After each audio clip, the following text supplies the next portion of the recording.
పొందుతారండి. దేవుని దీవెన పొందాలంటే ఎలాగ మీరు పొందుతారండి?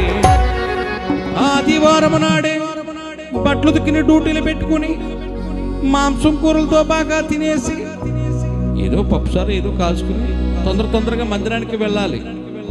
ఏదైనా ఉంటే సాయంత్రం వండుకు తినొచ్చు, తప్పేముంది? అంతేగాని ఇక తినే ఆహారం కొరకు దేవుని యొక్క పని నిర్లక్ష్యం చేస్తావా? దేవుని యొక్క మందిరాన్ని నిర్లక్ష్యం చేస్తావా? సహోదరుడా, సహోదరి, అలా ఉంటే మన వర్ధిల్లలే.